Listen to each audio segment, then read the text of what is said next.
हाय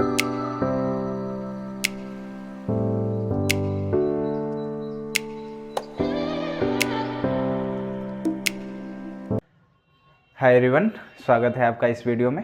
आज की क्लास में हम बात करेंगे क्लास 12 की बायोलॉजी में। क्लास 12 की बायोलॉजी के अंतर्गत हम लोग देख रहे थे अध्याय 2 के अंतर्गत जो है हम लोग बात कर चुके हैं भाग 8 तक। भाग 8 में जो है हमने पढ़ा था स्वपरागण की विधियां और स्वपरागण के कैसे होते हैं, इनको जो है हमने जाना था। आज हम लोग पढ़ेंगे परपरागण की विधियाँ, है ना। तो अगर ये वीडियो अगर आपको पसंद आ रहे हो, है ना, तो आप जो है अपने मित्रों के साथ ज़रूर साझा किया करिए और जो है चैनल को ज़रूर सब्सक्राइब किया करिए, ठीक है। आज हम समझेंगे, आइए शुरू करते हैं। आज हम पढ़ेंगे परपरागण की विधियाँ। तो जैसे कि हमने परपरागण बताया था कि अगर दो एक ही जाति के प्लांट हैं, है ना, दो एक ही जाति के क्या हैं, प्लांट हैं। अब यदि एक पुष्प, इस प्लांट के पुष्प का परागकण निकलकर इसी जाति के दूसरे प्लांट के वर्तिकाग्र पर पहुंचने की प्रक्रिया को ही क्या बोला जाता है, परपरागण की विधि, है ना। ध्यान से समझेंगे।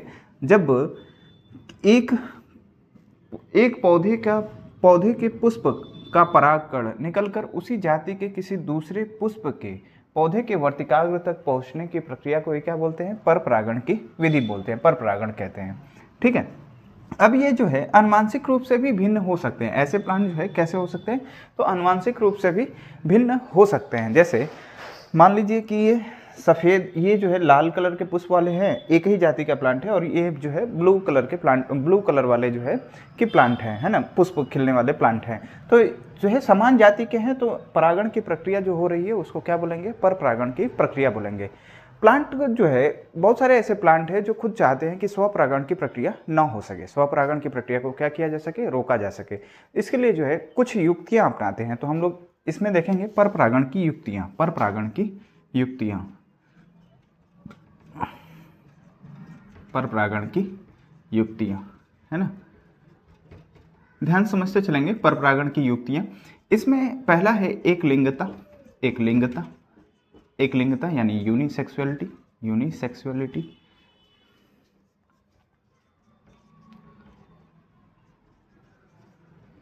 इसी को बोलते हैं डाइक्लाइनिंग, डाइक्लाइनिंग, ठीक है। एक लिंगता क्या होता है पहले समझेंगे।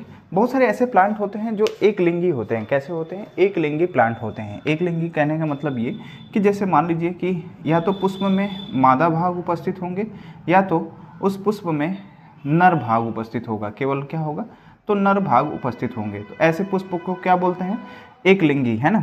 इसलिए मादा भाग उपस्थित हो या फिर कैसे, कौन से भाग उपस्थित हो, सिर्फ नर भाग उपस्थित हो, तो ऐसे प्लांट को क्या बोलते हैं, एक लिंगी प्लांट बोलते हैं, ठीक है। बहुत सारे ऐसे पौधे भी हैं जिस एक ही प्लांट के ऊपर जो है नर भाग भी होते हैं, एक ही प्लांट के ऊपर क्या होंगे, मादा भाग भी होंगे, और एक ही प्लांट के ऊपर क्या होंगे, नर भाग भी उपस्थित होते हैं। एक ही प्लांट के ऊपर नर भाग भी उपस्थित होते हैं। तो ऐसे प्लांट को बोलते हैं उभयलिंगी, है ना। क्या बोलते हैं, उभयलिंगी, है ना, उभयलिंगी, या फिर उभयलिंगाश्रयी भी कहीं लिखा होगा, है ना। इस प्लांट को हम लोग क्या बोलते हैं, मोनोसियस प्लांट, है ना। क्या बोलेंगे, मोनोसियस, मोनोसियस प्लांट, ठीक है। ये क्या है, मोनोसियस प्लांट है, उभयलिंगी प्लांट है। तो एक लिंगता का मतलब समझिएगा यहाँ पर, एक लिंगी पुष्प ऐसे होते हैं जो या तो नर जननांग उपस्थित हो या फिर क्या, मादा जननांग अलग अलग पुष्प पर उपस्थित हों। अगर एक ही पुष्प पर उपस्थित है तो उनको क्या बोलेंगे, उभयलिंगी प्लांट बोलेंगे। क्या बोलेंगे, उभयलिंगी, मोनोसियस बोलेंगे, ठीक है। यानी ये एक तरह से इसको बोलेंगे द्विलिंगी पौधा। क्या बोलेंगे, द्विलिंगी पौधा बोलते हैं, ठीक है। जैसे ऐसा देखने को मिलता है किसमें, तो मक्का में। ऐसा किसमें देखने को मिलेगा, मक्का के अंदर, है ना, मक्का में देखने को मिलेगा, कैस्टर में देखने को मिलेगा, कैस्टर, ठीक है, अरंडी, कैस्टर, ठीक है। और जो है ऐसे बहुत सारे प्लांट हैं, जैसे कद्दू है, खीरा है, कद्दू है, खीरा है, इसमें भी देखने को आपको मिलेगा। ये सारे प्लांट कैसे होते हैं, तो उभयलिंगाश्रयी होते हैं। कैसे होते हैं, उभयलिंगाश्रयी होते हैं प्लांट, ठीक है। इनमें क्या होगा, एक ही प्लांट के ऊपर मादा भाग भी उपस्थित होंगे और नर भाग भी उपस्थित होते हैं, ठीक है। इन प्लांट को क्या बोलते हैं हम लोग, मोनोसियस बोलेंगे, है ना, यानी उभयलिंगाश्रयी बोलेंगे, यानी द्विलिंगी पौधे होते हैं। ये कैसे होते हैं, द्विलिंगी होते हैं। ये कैसे हैं, तो द्विलिंगी, ठीक है। ध्यान से समझते चलिएगा, द्विलिंगी यानी बाइसेक्सुअल होते हैं, ठीक है। जैसे ये किस में देखने को मिलेगा, तो मक्का में, है ना, अरंडी में, कद्दू में और खीरा में ये देखने को मिलेंगे। जब ये पुष्प जो है अलग अलग पौधे पर पाए जाए, अगर ये दोनों, ये अलग प्लांट पे हो और ये क्या हो, अलग प्लांट पे हो, दोनों ही कैसे हो, अलग अलग प्लांट पे उपस्थित हों, तो ऐसे प्लांट को बोलते हैं एक लिंगी पौधा, है ना। ऐसे क्या बोलेंगे, एक लिंगी पौधा, है ना। जब ये क्या हो, अलग अलग पौधों पर उपस्थित हों, तो ऐसे पौधों को क्या बोलते हैं, एक लिंगी पौधा। ऐसे फ्लावर को बोलते हैं एक लिंगी फ्लावर, है ना, एक लिंगी फ्लावर। जैसे आपको देखने को मिलेगा किसमें, पपीता में, किसमें देखने को मिलेगा, पपीता में मिलेगा, है ना।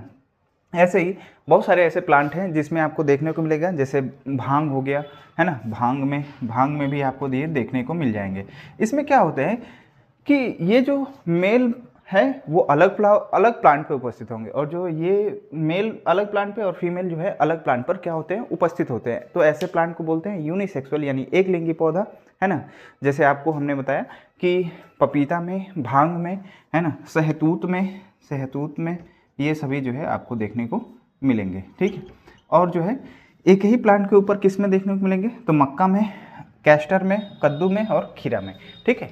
ये रहा एक लिंगी पौधा, है ना। एक लिंगी पौधा, एक लिंगता क्या होती है, तो पौधे जो है स्वपरागण की प्रक्रिया को रोकने के लिए ये जो है युक्ति अपनाते हैं, जिसको हम लोग क्या बोलते हैं, यूनिसेक्सुअलिटी या फिर एक लिंगता। ठीक इसी तरह से दूसरा है स्वबद्धता। स्वबद्धता ध्यान से समझेंगे। स्वबद्धता का मतलब क्या है, सेल्फ स्टेरिलिटी, है ना, सेल्फ स्टेरिलिटी। इसका मतलब क्या हुआ, सेल्फ स्टेरिलिटी का मतलब क्या है, स्वबद्धता का मतलब क्या होता है कि इसमें एक पुष्प जो है कि निषेचन जो है उसी पुष्प का, जैसे एक फ्लावर है ना, अगर इसी का परागकण निकलकर इसी के वर्तिकाग्र पे पहुंचेगा तो स्वपरागण की प्रक्रिया जो है, मतलब परागण की प्रक्रिया, निषेचन की प्रक्रिया होगी ही नहीं, निषेचन की प्रक्रिया नहीं होगी। ध्यान समझेंगे। स्वबद्धता का मतलब क्या है कि अगर ये पुष्प है, इसी पुष्प का परागकण निकलकर इसी पुष्प के वर्तिकाग्र पर पहुंचेगा तो यहाँ पर निषेचन की प्रक्रिया नहीं होती है। उसी को हम लोग क्या बोलते हैं, स्वबद्धता बोलते हैं। क्या बोलेंगे, स्वबद्धता, यानी सेल्फ स्टेरिलिटी बोलते हैं। अगर किसी अन्य जाति का पुष्प है ना, कहने का मतलब ये है कि इसी जाति के कोई दूसरा पुष्प का परागकण निकलकर अगर इसके वर्तिकाग्र पर पहुंचेगा तो निषेचन की प्रक्रिया होगी, लेकिन इसी पुष्प का जो परागकण है निकलकर इसी पुष्प के वर्तिकाग्र पर पहुंचेंगे तो निषेचन की प्रक्रिया नहीं होगी। इसी को बोलते हैं हम लोग क्या, स्वबद्धता, यानी सेल्फ स्टेरिलिटी। देखने को मिलेगा किसमें, तो आलू में देखने को मिलता है, आलू के अंदर, सेब के अंदर देखने को मिलेगा, आलू में, सेब में, तंबाकू है ना, चाय, इसमें आपको देखने को मिलेगा झुमलकता, है ना, इसमें भी आपको देखने को मिलेगा कि सेल्फ स्टेरिलिटी आपको देखने को मिलेगी। ठीक है। इसी तरह से जो है स्वदूषण की प्रक्रिया होती है। तीसरा है स्वदूषण, है ना, ध्यान से समझते चलेंगे। स्वदूषण का मतलब क्या होता है, इसको बोलते हैं सेल्फ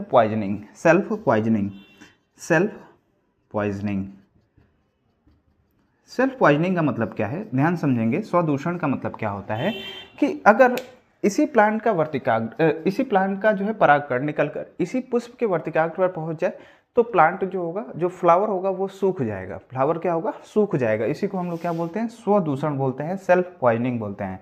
ठीक है। अगर इसी पुष्प का जो है परागकण निकलकर इसी के वर्तिकाग्र पर पहुंचेगी तो ये फ्लावर क्या होगा, सूख जाएगा। इसी को हम लोग क्या बोलते हैं, स्वदूषण की प्रक्रिया। ऐसा क्यों होता है, तो प्लांट जो है स्वपरागण की प्रक्रिया को क्या कर रहा है, रोकने का प्रयास करता है, इसलिए जो है यही प्रक्रिया होती है, स्वदूषण की प्रक्रिया कहलाती है। ठीक है। इसी तरह से जो है भिन्न काल पक्वता क्या होता है, पहले आप जो है इतना नोट करेंगे। नोट करने के बाद जो है आप लिखेंगे तो आप हेडिंग देंगे पर परागण की प्रक्रिया, पर परागण, क्रॉस पॉलिनेशन या जीनोगैमी या एलोगैमी। ठीक है। इसमें आप लिखेंगे पर परागण प्रक्रिया में जब एक पुष्प के परागकण उसी जाति के किसी अन्य पौधे के पुष्प के वर्तिकाग्र पर पहुंचता है तो इसे स्वपरागण की प्रक्रिया कहते हैं। नेक्स्ट लाइन से लिखेंगे, लाइन चेंज करके लिखेंगे। इस प्रक्रिया में एक पुष्प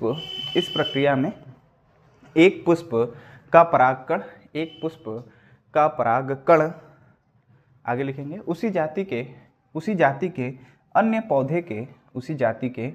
अन्य पौधे के वर्तिकाग्र पर पहुँचते हैं तो इस प्रक्रिया को परपरागण कहते हैं। यहाँ दोनों पुष्प अलग अलग पौधों पर स्थित होते हैं। चाहे वो पुष्प एक लिंगी हो या द्विलिंगी हो तथा आनुवांशिक रूप से भिन्न हो। ठीक है, ये रही परपरागण की प्रक्रिया। अब आप जो है इसमें हेडिंग देंगे परपरागण की युक्तियाँ। ठीक है, आप इसमें लिखेंगे परपरागण की युक्तियाँ में लिखेंगे स्वपरागण की प्रक्रिया को रोकने के लिए तथा परपरागण की प्रक्रिया को सफल बनाने के लिए पौधों में कुछ युक्तियाँ अपनाई जाती हैं जो निम्न हैं। पहला आप हेडिंग देंगे एक लिंगता यानी यूनिसेक्सुअलिटी या डाइक्लाइनिंग। इसमें आप लिखेंगे एक लिंगी पुष्पों में नरजननांग और मादाजननांग, अलग अलग पुष्पों पर पाए जाते हैं।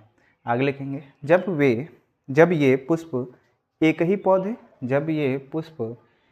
पौधे पर स्थित होते हैं तो उसे उभयलिंगाश्रयी प्लांट, ब्रैकेट में लिख लेंगे मोनोसियस प्लांट या द्विलिंगी पौधा कहते हैं। जैसे मक्का, कैस्टर, कद्दू, खीरा इत्यादि। ठीक है, ये आप लिख लेंगे। नेक्स्ट पॉइंट्स लिखेंगे जब ये पुष्प अलग अलग पौधे पर उपस्थित होते हैं तब इन पौधे को एक लिंगी पौधा यानी यूनिसेक्सुअल प्लांट कहते हैं या डायोसियस, यहाँ पर लिख लीजिएगा डायोसियस प्लांट कहते हैं। जैसे इसमें लिखेंगे उदाहरण के रूप में लिखेंगे पपीता, भांग, इसमें ये लिखिएगा पपीता, भांग, सहतूत और केवड़ा आदि। केवड़ा भी लिख लीजिएगा। ठीक है, ये रहा जो है एक लिंगता। दूसरी हेडिंग देंगे स्वबंधिता यानी सेल्फ स्टेरिलिटी। इसमें लिखेंगे सेल्फ स्टेरिलिटी में लिखेंगे इसमें एक पुष्प का निषेचन उसके ही पुष्प के परागकण के द्वारा नहीं होता है। ठीक है, आगे लिखेंगे किंतु उसी जाति के अन्य पौधे के पुष्प का परागकण लिखते चलेंगे। उसी जाति के पुष्प का परागकण अन्य पौधे के पुष्प का परागकण से उसका निषेचन हो सकता है। उदाहरण लिखेंगे आलू, सेब, तंबाकू, चाय, झुमलकता इत्यादि। ठीक है, तीसरी हेडिंग देंगे स्वदूषण यानी सेल्फ पॉइजनिंग। इसमें लिखेंगे जब ऐसे लिखिएगा कुछ पौधे जैसे आर्किड में है ना, यहाँ पर लिख लीजिएगा उदाहरण आर्किड है ना। कुछ पौधे जैसे आर्किड में उसी पुष्प का परागकण उसी जाति के, ऐसे लिखेंगे कुछ पौधे जैसे आर्किड में उसी पुष्प का परागकण उसी पुष्प के वर्तिकाग्र पर पहुंचता है तो पुष्प सूख जाता है। उदाहरण आर्किड लिख ही लिए हैं। अब जो है इसमें नेक्स्ट पॉइंट लिखेंगे, इसमें नेक्स्ट पॉइंट समझेंगे इसी के अंतर्गत पृथक काल पक्वता, है ना, भिन्न काल पक्वता या पृथक काल पक्वता। ठीक है, समझते चलेंगे पृथक काल पक्वता क्या होती है। ठीक है,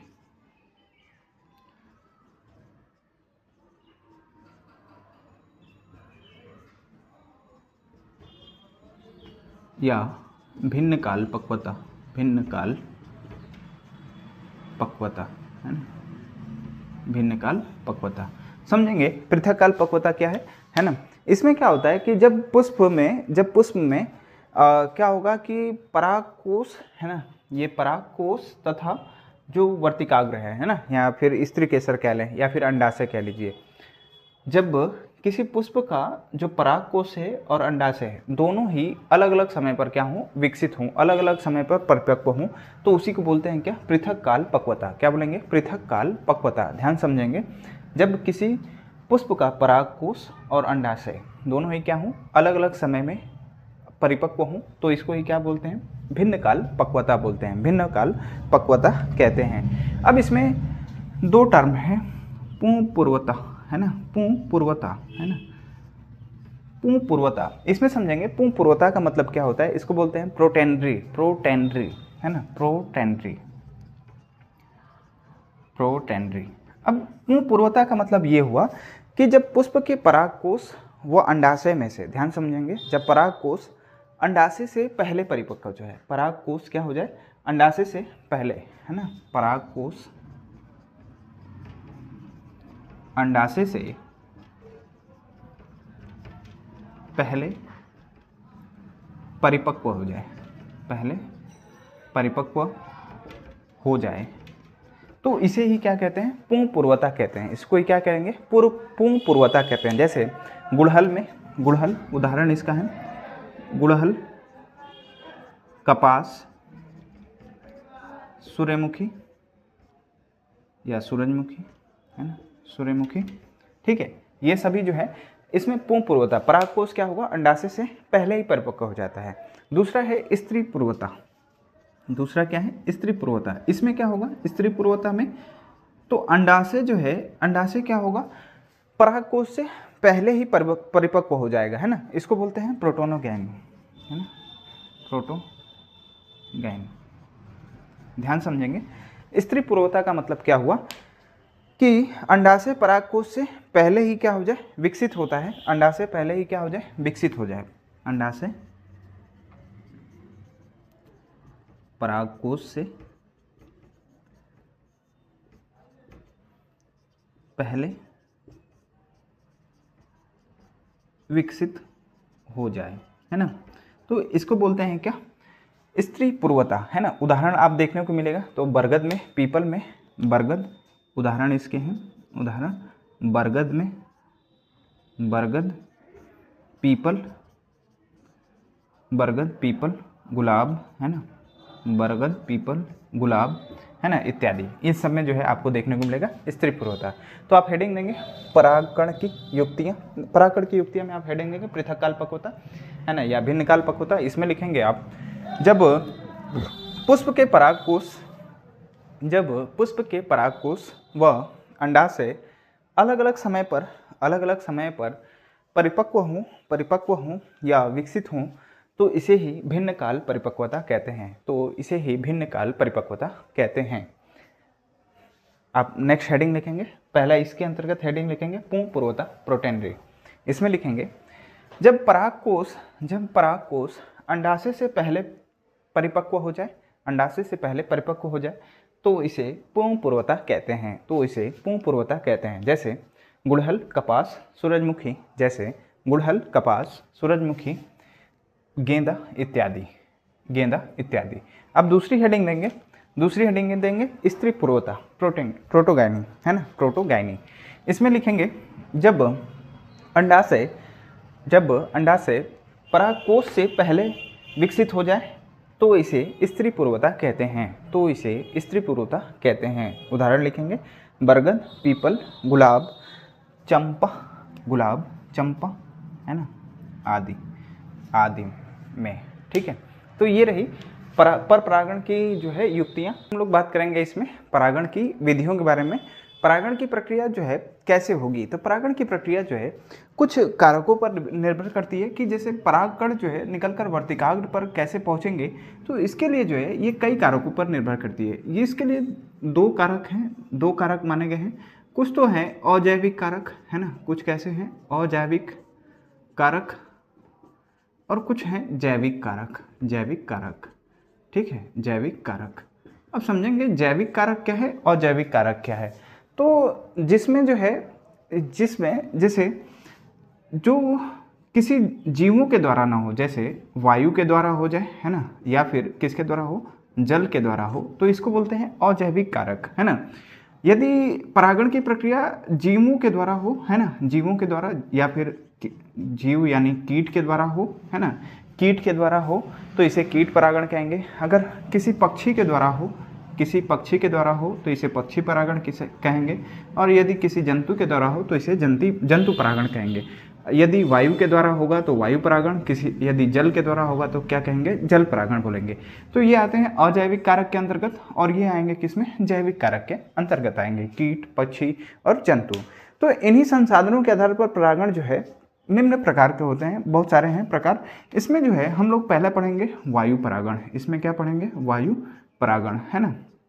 अब वायु परागण की प्रक्रिया क्या होती है, इसको हम लोग बोलते हैं एयर पॉलिनेशन, है ना, टर्म याद रखेंगे, है ना, एयर पॉलिनेशन, एयर पॉलिनेशन, या फिर इसी को जो है हम लोग कहते हैं एनिमोफिली। इसी को क्या कहते हैं, एनिमोफिली कहते हैं, एनिमोफिली, है ना, एनिमोफिली। अब ध्यान से समझेंगे कि ये वायु परागण की प्रक्रिया कैसे होती है। जब परागण की प्रक्रिया जो है अगर वायु के माध्यम से हो, यानी किसी पुष्प में परागकण निकलकर वर्तिकाग्र पर वायु के माध्यम से पहुंच रहा है, तो उस प्रक्रिया को बोलेंगे वायु परागण की विधि। जैसे इसमें किसमें देखने को मिलता है, तो वायु परागण की प्रक्रिया जो है होती है किसमें, मक्का में। किसमें होती है, मक्का में, गेहूं में, है ना, मक्का में, गेहूं में, और जो है जई में, जई, और चीड़ में, है ना, चीड़, पाइनस, है ना, आदि। इसमें जो है आपको देखने को मिलेगा क्या, वायु परागण की प्रक्रिया। और जो है ऐसे ही जंतु परागण है।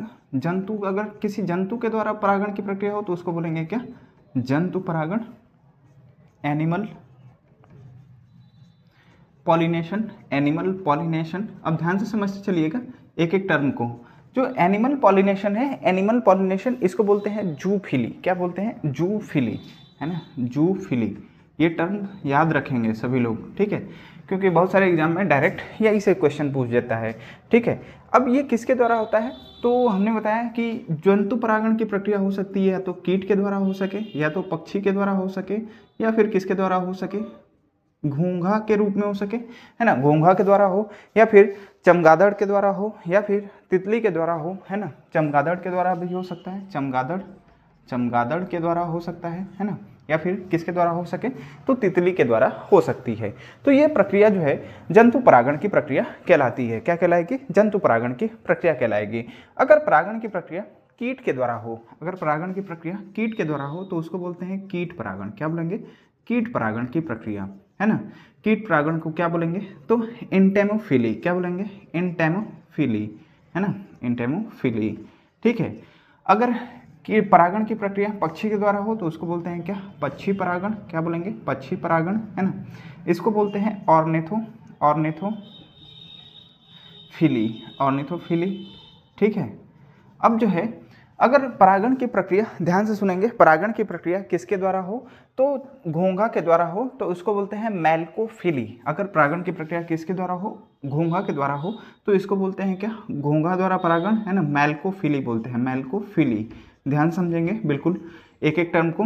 अगर कीट के द्वारा हो तो क्या बोलते हैं, एंटेमोफिली। अगर पक्षी के द्वारा हो तो क्या बोलते हैं, ऑर्निथोफिली। क्या बोलेंगे, ऑर्निथोफिली बोलेंगे। अगर चमगादड़ के द्वारा होगा तो चिरैप्टोफिली बोलेंगे। इसको क्या बोलेंगे, अगर चमगादड़ के द्वारा होगा तो क्या बोलेंगे, चिरैप्टोफिली, है ना, चिरैप्टोफिली, ठीक है, याद रखेंगे इसको, चिरैप्टोफिली। समझ में आया, है ना।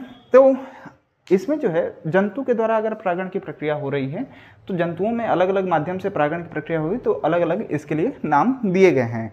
अगर परागण की प्रक्रिया जल के माध्यम से हो, किसके द्वारा हो, जल के माध्यम से, अगर परागण किसके द्वारा हो, जल परागण हो रहा हो, है ना, जल परागण, है ना, तो इसको हम लोग क्या बोलते हैं, हाइड्रोफिली, हाइड्रोफिली, हाइड्रोफिली या फिर वाटर पॉलिनेशन, वाटर पॉलिनेशन। ठीक है, अब ध्यान से समझेंगे, जल, अगर जल के आंतरिक सतह पर परागण की प्रक्रिया हो, कहाँ पर हो, जल के आंतरिक सतह पर, यानी जल के भीतर परागण की प्रक्रिया होगी तो उसको हम लोग बोलते हैं, जल के अंदर वाले को अधोजल परागण, क्या बोलेंगे, अधोजल परागण, अधोजल परागण, है ना। परागण की प्रक्रिया कहाँ पे हो रही है, तो जल के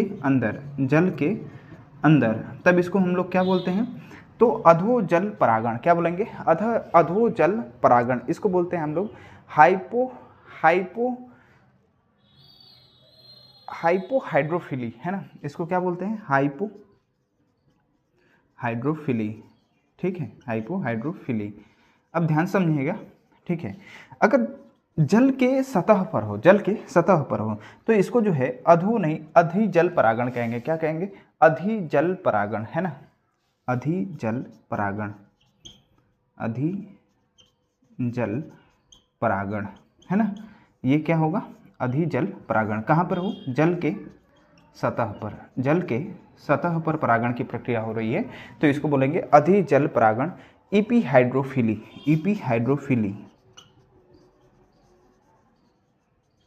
ठीक है, तो हमने परागण की प्रक्रिया, परागण की विधियां देखी। परागण की विधियों में ये निम्न कारकों पर निर्भर करते हैं, जैविक या अजैविक कारक। अगर परागण की प्रक्रिया वायु के द्वारा हो तो इसको वायु परागण, अगर जल के द्वारा हो तो इसको जल परागण कहेंगे, है ना। अजैविक कारक के रूप, जैविक कारक के रूप में अगर कीट के द्वारा हो, पक्षी के द्वारा हो, जंतु के द्वारा हो। अब समझेंगे, वायु परागण होता है, इसको बोलते हैं एयर पॉलिनेशन या फिर एनिमोफिली। ठीक है, क्या बोलते हैं, एनिमोफिली। ये होता किस में है, तो मक्का में, गेहूं में, जई में, चिड़ में आदि, इन सभी चीज़ों में। ठीक, अब जंतु परागण की प्रक्रिया कीट के द्वारा हो, पक्षी के द्वारा, कीट के द्वारा हो तो कीट परागण, इंटेमोफिली, पक्षी द्वारा हो पक्षी परागण, ऑर्निथोफिली, और जो है घोंघा के द्वारा हो मैल्कोफिली, चमगादड़ के द्वारा हो तो चिरैप्टोफिली, है ना, चिरैप्टोफिली। अगर परागण की प्रक्रिया जल के अंदर हो रही हो, जल के अंदर अगर जल परागण हो रहा है तो उसको बोलते हैं हाइड्रोफिली या फिर वाटर पॉलिनेशन। ठीक है, या फिर क्या बोलते हैं, वाटर पॉलिनेशन।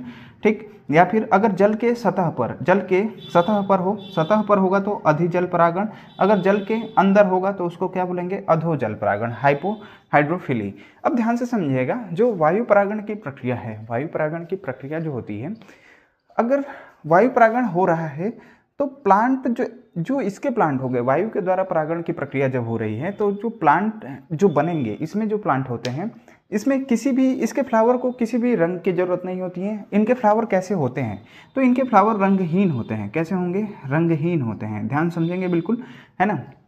तो अगर वायु परागण की प्रक्रिया हो रही है तो इनके पौधे कैसे होते हैं, रंगहीन होते हैं, इनमें कोई रंग नहीं होता है, इनके लिए किसी भी गंध की जरूरत नहीं होती है, तो ये रंगहीन होंगे, गंधहीन होंगे। ठीक है, और जो है इनमें किसी भी तरह का कोई मकरंद नहीं बनता है, मकरंद भी नहीं बनेंगे। ठीक है, मकरंद, ठीक है, नेक्टर भी नहीं बनते हैं। और इनमें जो है, इन्हीं के अंतर्गत जो है, इनमें जो दल होता है, बाह्य दल, दल और बाह्य दल, है ना, दल बाह्य दल या तो होंगे ही नहीं, या तो जो दल होगा या फिर जो बाह्य दल होगा, या तो क्या होंगे, अनुपस्थित या फिर छोटे होंगे, या फिर कैसे होंगे, छोटे होंगे। क्यों, क्योंकि इनकी कोई आवश्यकता ही नहीं होती है इन प्लांट में। अगर प्लांट में वायु परागण की प्रक्रिया हो रही है तो उस प्लांट को जो है किसी भी रंग की जरूरत नहीं होती है। रंग की जरूरत किस लिए होती है प्लांट में, तो कीटों को अपनी तरफ आकर्षित करने के लिए होता है। तो कीट जो है रंगों को देखकर आकर्षित होते हैं। अगर उसमें सुगंध है, गंध है उसमें है उपस्थित, तो वो कीटों को आकर्षित करने के लिए पौधों को गंध उत्पन्न करना पड़ता है। दल और बाह्य दल भी जो है, अगर दल बाह्य दल छोटे क्यों होते हैं या फिर अनुपस्थित होते हैं, क्यों कि अगर परागण की प्रक्रिया हुई, अगर दल ही बड़ा हो जाए, है ना, दल बड़ा हो जाए तो परागण की प्रक्रिया में समस्या हो सकती है। इसलिए जो है इसमें दल और बाह्य दल भी कैसे होते हैं, छोटे होते हैं या तो अनुपस्थित होते हैं। ठीक है, ऐसे पुष्पों में अनुपस्थित होते हैं। ठीक है, जैसे इसमें क्या होते हैं, इसके जो परागकण होंगे, इसके क्या होंगे, परागकण, इसके जो परागकण होते हैं वो बहुत हल्के होते हैं। परागकण कैसे होंगे, तो इसके परागकण बहुत हल्के होते हैं, ठीक है। और ये जो होते हैं बहुत शुष्क होंगे। कैसे होंगे, शुष्क होते हैं और छोटे होते हैं। शुष्क होंगे और कैसे होंगे, तो छोटे होते हैं। तो ध्यान समझेंगे, वायु परागण में जो जो प्लांट हैं उनके जो परागकण होते हैं वो कैसे होते हैं, हल्के होते हैं, शुष्क होते हैं और छोटे होते हैं। कैसे होते हैं, छोटे होते हैं। और इनके जो शुष्क और हल्के इसलिए हैं क्योंकि वायु में ये परागकण जो है आसानी से उड़ सके, है ना, और जो है परागण की प्रक्रिया हो सके, ठीक है। और जो है इन कुछ पौधों में तो जो परागकण होते हैं, जैसे चीड़ के पौधे में जो परागकण होता है वो पंख युक्त होता है। कैसा होता है, पंख युक्त होते हैं, उनमें पंख होते हैं, है ना, परागकण को जो है उड़ने के लिए। कैसे होते हैं, तो पंख युक्त होते हैं, ठीक है। अब उसी तरह से जो जंतु परागण है, जंतु परागण, जंतुओं द्वारा परागण की प्रक्रिया हो रही है, तो इसमें जो पुष्प होंगे, जो इसमें पुष्प खिलते हैं वो चटकीले रंग के होंगे। कैसे होंगे, तो चटकीले रंग के होंगे। इसमें परागण की प्रक्रिया जब हो रही है तो वो पुष्प, इनके पुष्प कैसे होंगे, तो चटकीले होंगे, चटकीले रंग के होंगे, जिससे कीट जो है इनके तरफ आकर्षित हो सकें। और इनमें गंध भी होगा। ये कैसे होंगे, गंध युक्त होंगे, गंध युक्त होगा। और इसके अंतर्गत मकरंद भी बनेंगे। क्या बनेंगे, मकरंद यानी नेक्टर, है ना, नेक्टर भी बनेगा, ठीक है। नेक्टर भी क्या होंगे, तो प्रेजेंट होते हैं, ठीक। उसी तरह से इनके पुष्प जो है कैसे होंगे, चटकीले होंगे, ठीक है। और इनमें जो है, और इनके जो परागकण हैं, परागकण क्या होगा कि इसमें एक बहुत बड़ा पुष्प भी जो है बहुत बड़े होंगे। पुष्प भी कैसे होते हैं, तो बड़े पुष्प होते हैं। एक रेफ्लेक्सिया नाम का प्लांट है ना, रेफ्लेसिया, रेफ्लेशिया, रेफ्लेशिया, ये जो है सबसे बड़ा पुष्प है। कैसा पुष्प है, तो सबसे बड़ा पुष्प होता है, सबसे बड़ा पुष्प है, बड़ा पुष्प है। ये जो रेफ्लेशिया है, रेफ्लेशिया, ये जो है बहुत बदबू उत्पन्न करता है। ये प्लांट जो है कैसा है, तो बहुत सड़े हुए मांस की तरह जो है बदबू उत्पन्न करता है। रेफ्लेशिया ये सबसे बड़ा प्लांट होता है, मतलब पुष्प होता है, बड़ा पुष्प होता है। तो ये सभी जो है वैसे ही, ठीक वैसे ही जल परागण के लिए जो है ये सारी युक्तियां उसमें नहीं होती हैं। कीटों के परागण के लिए जो है प्लांट को जो है क्या करना पड़ेगा, तो उसमें उनमें रंग जो है कि चटकीले होने चाहिए, गंध युक्त होने चाहिए, मकरंद उपस्थित होने चाहिए, जिससे कीट उनके तरफ आकर्षित हों और परागण की प्रक्रिया को करा सके। तो ये सारी परागण की प्रक्रिया जो है आगे जो है अगले वीडियो में जो है आपको नोट करा दिया जाएगा। तो ये सारी जो चीज़ें जो है आप नोट डाउन कर लेंगे। अगर आपको लेक्चर पसंद आए तो प्लीज़ जो है आप शेयर करें और जो है चैनल को ज़रूर सब्सक्राइब करें और अपने दोस्तों के साथ ज़रूर शेयर किया करिए, ठीक है। और जो आप लेक्चर देख रहे हैं उसको जो है आप एक सीक्वेंस वाइज देखते चलिए, बीच बीच से जो है क्लासेस न देखा करिए। इसमें क्या होगा कि आप अगर सीक्वेंस से वीडियो को कवर करते हुए चलेंगे, साथ साथ नोट्स बनाते चलेंगे, तो आपको जो है लाभ मिलेगा, है ना। और आप अच्छे से प्रिपरेशन कर सकते हैं अपने बोर्ड की, है ना, और अपने एग्जाम की। ये बहुत सारे एग्जामों में क्वेश्चन पूछे जाते हैं, नीट वगैरह एग्जाम में भी इससे जो है आपको क्वेश्चन मिलेंगे। तो आप जो है इसके लिए, इससे जो है आपको हेल्प मिलेगा। तो जो है आप बिल्कुल ठीक तरीके से अपना नोट्स बनाएं, है ना, ठीक है।